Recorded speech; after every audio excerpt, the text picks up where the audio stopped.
My name's Kevin, and I thought I had it all. A beautiful wife named Emily, two great kids, and a cozy home in suburban Ohio. Our little town is the kind of place where everyone knows everyone, and secrets are hard to keep. But I guess Emily found a way. We met in college and quickly became inseparable. Emily was a force of nature, always the life of the party with her infectious laughter and captivating stories. I was the quieter type, more content with a good book or a night in. But somehow, we balanced each other out perfectly. After graduation, we got married and bought a house with a white picket fence, thinking we'd live our version of the American dream. Emily pursued a career in marketing and quickly climbed the corporate ladder. Her job demanded long hours and frequent travel, but I was proud of her accomplishments. Meanwhile, I worked as an engineer for a tech company, which allowed me more time at home with our kids, Josh and Lily. Our weekends were filled with soccer games, family barbecues, and the occasional night out. Life seemed perfect, but as they say, appearances can be deceiving. Little did I know, beneath the surface of our seemingly idyllic life, Emily was hiding a secret that would shatter everything we had built together. It all started on a seemingly typical Thursday afternoon. Emily had just returned from a business trip to Chicago, and I was in the garage, cleaning out her car. I liked to surprise her with little things like a freshly cleaned car or a favorite meal, just to show her I cared. As I was rummaging through the glove compartment, I stumbled upon something that made my blood run cold: a used condom. At first, I couldn't believe my eyes. My heart pounded in my chest as I tried to rationalize it. Maybe it wasn't hers. Maybe it belonged to someone else. But as the minutes ticked by, the unsettling realizations set in. There was no plausible explanation other than the one I dreaded. Clutching the evidence, I stormed into the house, my mind racing with a million thoughts. Emily was in the kitchen, casually unpacking her suitcase. She looked up and smiled when she saw me, but her expression quickly changed when she noticed the look on my face. "What's wrong, Kevin?" she asked, concern evident in her voice. I held up the condom, shaking with anger. "What the hell is this, Emily?" Her eyes widened, and for a moment she looked genuinely shocked. Then, just as quickly, she composed herself. "Kevin, where did you find that?" "In your car's glove compartment," I snapped. "Care to explain?" Emily's expression shifted from shock to irritation. She rolled her eyes and let out an exasperated sigh. "Oh, for God's sake, Kevin. It's not what you think. That must have been left there by someone else. Maybe one of my colleagues borrowed the car during a trip or something." "Do you really expect me to believe that?" I demanded, my voice rising. "This isn't something you just overlook or forget about." She crossed her arms and narrowed her eyes at me. "Kevin, you're being ridiculous. I've been faithful to you.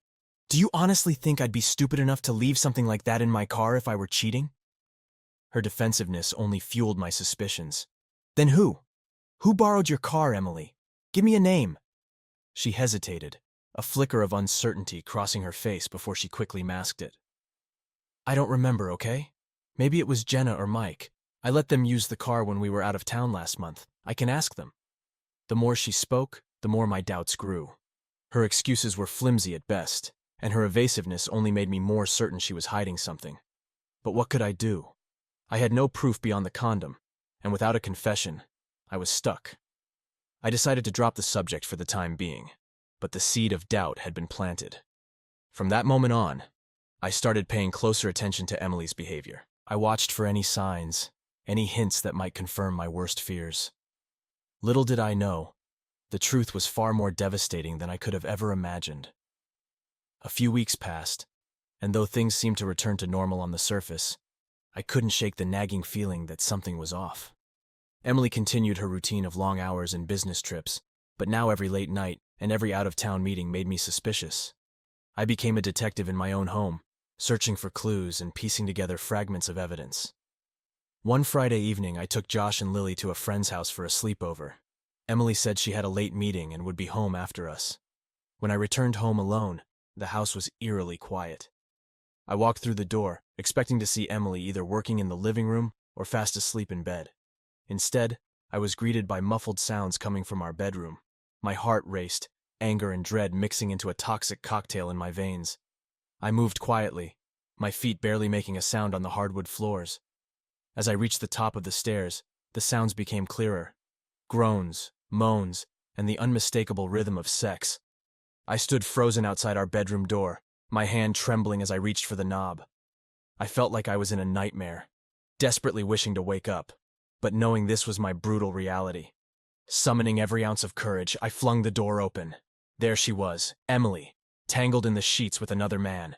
They both looked up, eyes wide with shock. The man scrambled to cover himself, while Emily sat up, her face a mask of horror. "Kevin, I can explain," she stammered, but I didn't need to hear her excuses. Rage boiled over, and I lost all sense of reason. I glanced around the room, my eyes landing on the baseball bat I kept by the closet. In a blind fury, I grabbed it and swung at the intruder. He yelped in pain as the bat connected with his shoulder, and he tumbled out of bed, clutching his arm. "Get the hell out of my house!" I roared, my voice barely recognizable. The man scrambled to his feet, grabbing his clothes as he bolted past me and down the stairs. I didn't care who he was or what his story might be. All I knew was that he had defiled my home, my marriage, my trust. Emily was still sitting on the bed, clutching the sheets to her chest, tears streaming down her face. "Kevin, please," she begged. "I'm so sorry." I stood there, bat in hand, my breath coming in ragged gasps. My mind was a whirlwind of emotions: betrayal, rage, heartbreak. I wanted to scream, to cry, to destroy everything in sight. Instead, I dropped the bat, feeling a sudden, crushing weight of exhaustion. "Why, Emily?" I asked, my voice barely more than a whisper. "Why did you do this to us?" She sobbed, shaking her head. "I don't know, Kevin. I was lonely, stressed, and I made a terrible mistake. Please, you have to believe me, it didn't mean anything." But her words were hollow, offering no solace. The damage was done, and no amount of apologies could undo the pain she had caused. I turned and walked out of the room, leaving her there to weep alone. As I made my way downstairs, I realized that nothing would ever be the same again. Emily's betrayal had shattered the life we had built together, and I was left to pick up the pieces and figure out what to do next. I spent the night on the couch, unable to sleep. My mind kept replaying the scene over and over, each time more painful than the last. The house was still. The only sound was the occasional sniffle or sob from upstairs. I felt numb, like I was drifting through a haze of disbelief and fury. The next morning, Emily came down, her eyes red and puffy from crying. She looked at me with a mixture of regret and desperation. "Kevin, can we talk?" she asked softly. I stared at her for a moment, my emotions bubbling just below the surface. "Talk?" I echoed bitterly. "About what, Emily? About how you fucked some guy in our bed while our kids were out? About how you betrayed me?" She winced at my harsh words. But I didn't care. She deserved to feel every ounce of the pain she had inflicted on me. "I know what I did was unforgivable," she said, her voice trembling. "But please, Kevin, let me explain." I crossed my arms, leaning back against the couch. "Fine. Explain." She took a deep breath, as if gathering her thoughts. "It started a few months ago. I was feeling overwhelmed with work, the constant pressure to succeed, and the long hours away from home. I was stressed, lonely, and vulnerable. Then I met Mark. He was charming, attentive, and he made me feel important." My jaw clenched at the mention of his name. "Mark? So you even know his name? How sweet." Emily's eyes filled with tears again. "Kevin, please. I'm trying to be honest with you. It was a mistake. A terrible mistake. I didn't mean for it to happen. It just did." I stood up, my anger surging again. "Didn't mean for it to happen? You brought him into our house, into our bed. You can't just brush this off as some accident." She reached out, but I pulled away. "I know, Kevin. I know I messed up. I should have talked to you, should have leaned on you instead of him. But I was weak, and I let it get out of hand." The room was silent for a moment, the weight of her words hanging in the air. I looked at her, seeing a mixture of guilt and fear. Part of me wanted to believe her, to forgive her and move on. But another part of me, a louder part, screamed that she didn't deserve forgiveness. "Emily, I don't know if I can ever trust you again," I said finally, my voice raw with emotion.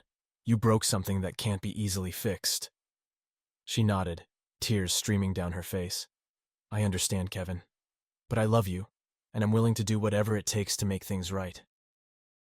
I shook my head, feeling a pang of sadness amidst the anger.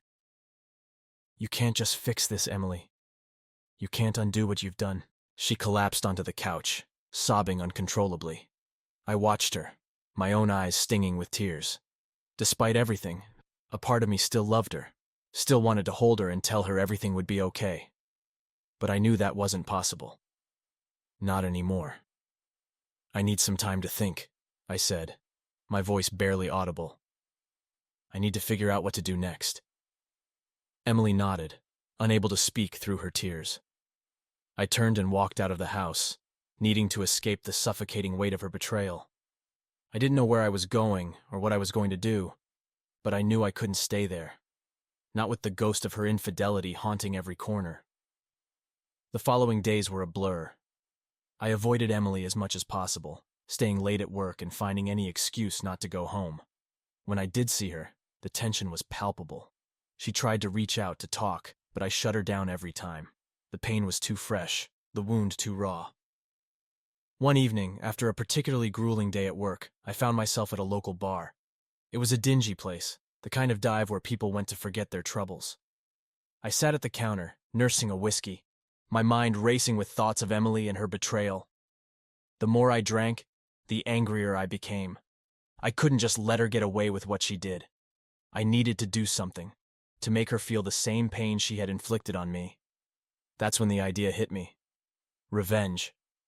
It wasn't something I had ever considered before, but in my alcohol-fueled haze, it seemed like the perfect solution. I knew exactly where to start. The next day, I called in sick to work and started making my plans. First, I gathered as much information as I could about Mark, the man Emily had been sleeping with. It wasn't hard to find him.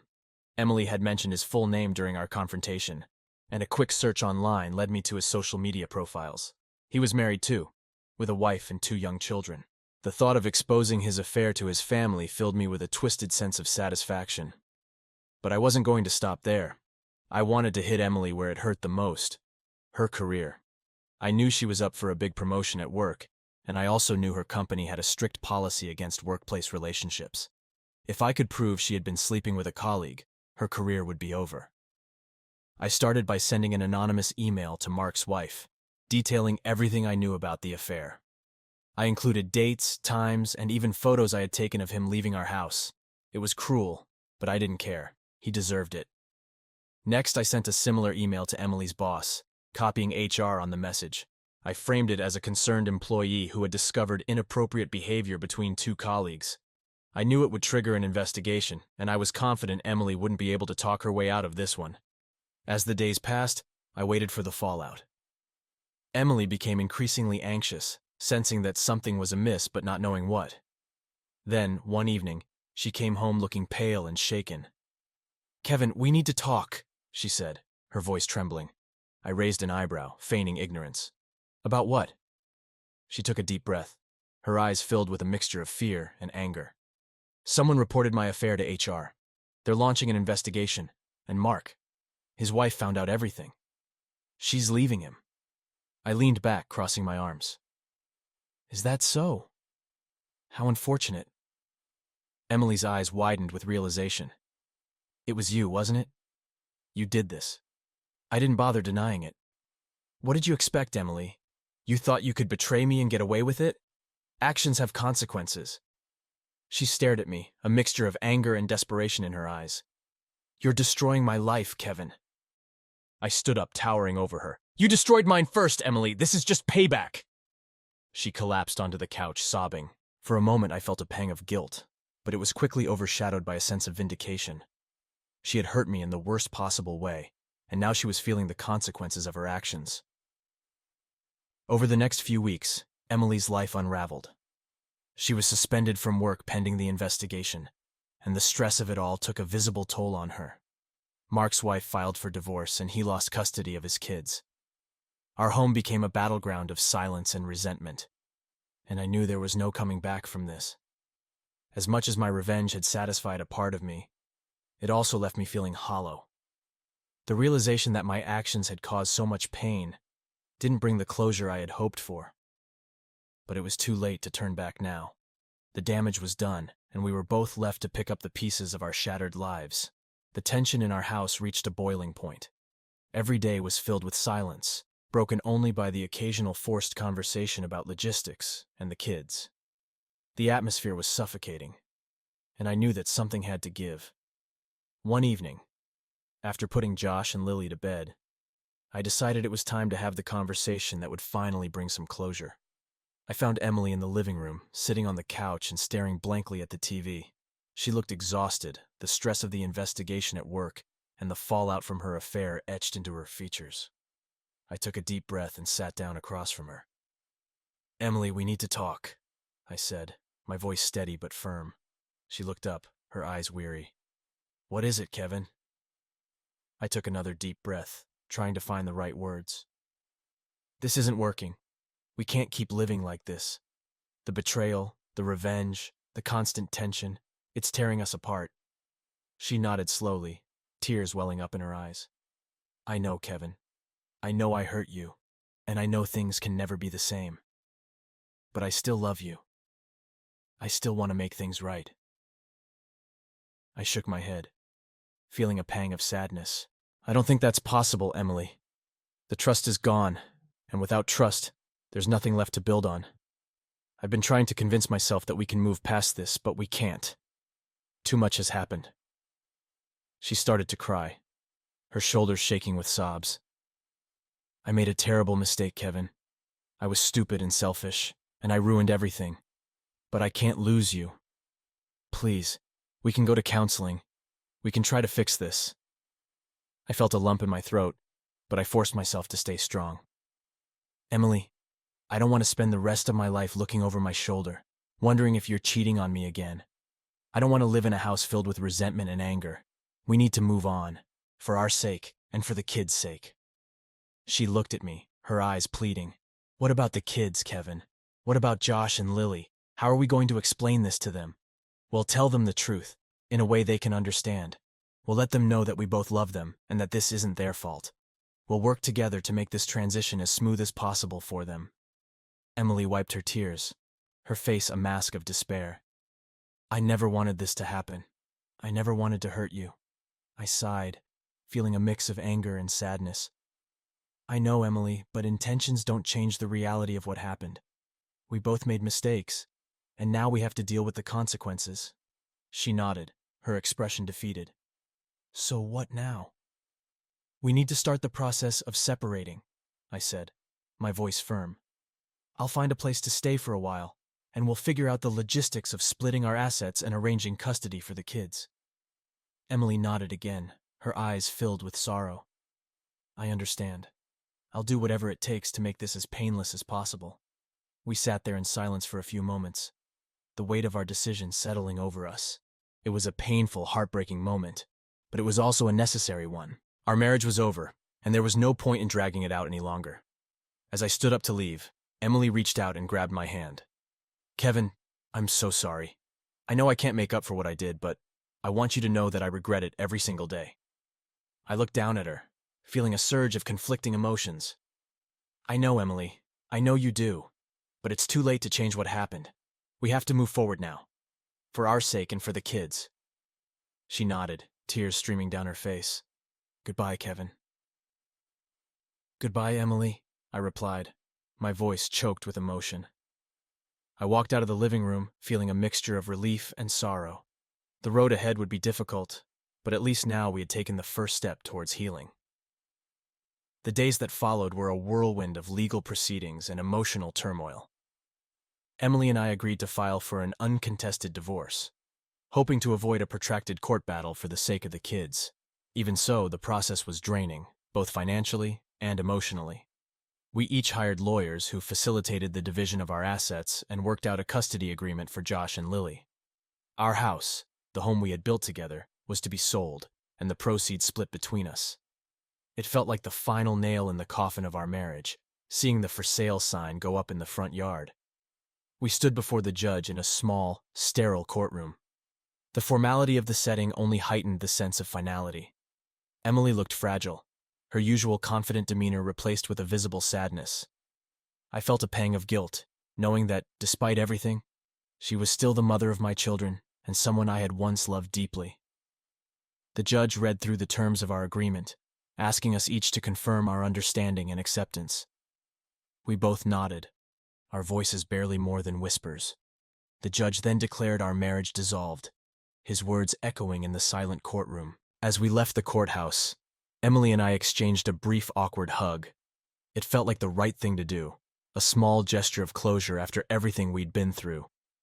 "Take care, Kevin," she said, her voice filled with a mixture of sadness and sincerity. "You too, Emily," I replied. "Let's do our best for the kids." With the legalities behind us, the reality of our new lives began to set in. I found an apartment nearby, ensuring I could still be close to Josh and Lily. We explained the situation to them as gently as we could, emphasizing that both Mommy and Daddy loved them very much, and that none of this was their fault.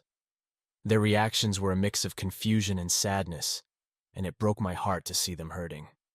Emily and I managed to maintain a civil relationship, coordinating our schedules and doing our best to provide a stable environment for the kids.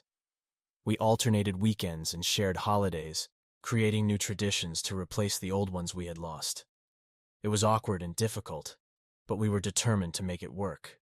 Despite the challenges, there were moments of hope and healing. I threw myself into my work and found solace in the support of friends and family. Slowly, I began to rebuild my life, focusing on my relationship with Josh and Lily, and finding new ways to be happy. Emily, too, seemed to be moving forward. She eventually found a new job, one that allowed her to be closer to home and more present in the kids' lives. We remained polite and cooperative, putting our past behind us for the sake of our family. The divorce had been a painful and traumatic experience, but it also taught me valuable lessons about resilience, forgiveness, and the importance of self-care. I learned that, even in the face of betrayal and heartbreak, it was possible to find strength and move forward. As I stood in my new apartment, looking out at the city lights, I felt a sense of bittersweet relief. The journey had been long and painful, but I had come out the other side stronger and more determined to build a better future for myself and my children. With the divorce final and the dust beginning to settle, I embarked on the journey of rebuilding my life. At first, it was strange waking up in a new apartment, surrounded by unfamiliar walls and the absence of Emily's presence. But over time, the place began to feel like my own, a sanctuary where I could heal and start anew. Josh and Lily were my anchors through it all. Their laughter, their endless questions, their unfiltered joy. They reminded me every day of what truly mattered. We spent our weekends exploring parks, going to the movies, and just being together. I made a promise to myself to be there for them in ways I hadn't been before, to be more present, more engaged. Work became both a refuge and a source of pride. I threw myself into new projects, took on challenges that pushed me to grow, and found a renewed sense of purpose in my career. My colleagues, many of whom knew what I was going through, offered support and camaraderie that helped me through the darkest days. Emily and I maintained a cordial relationship for the sake of the kids. We coordinated schedules, attended school events together, and made sure Josh and Lily knew they were loved and supported by both of us. The anger and bitterness slowly gave way to a more pragmatic acceptance. We had both made mistakes, but we were determined to co-parent effectively and create a stable environment for our children. As time passed, I started to open myself up to new experiences and new people. I reconnected with old friends, joined a gym, and even signed up for a cooking class. These activities not only filled the void left by the divorce, but also helped me rediscover parts of myself I had forgotten. One evening, while attending a friend's barbecue, I met Lisa. She was smart, funny, and had an energy about her that was infectious. We hit it off immediately, and as we talked, I realized how much I had missed having someone to share my life with. Our connection was easy and natural, and before long, we were seeing each other regularly. Lisa brought a lightness to my life that I hadn't felt in years. She embraced Josh and Lily with open arms, and they quickly grew to adore her. Our time together was filled with laughter, adventure, and a deep sense of companionship. With Lisa, I began to envision a future that was bright and hopeful. Reflecting on the journey I had been through, I realized how much I had learned about myself and about life. I had faced betrayal and heartbreak, but I had also discovered my own resilience and capacity for growth. The experience had taught me the importance of communication, trust, and self-worth.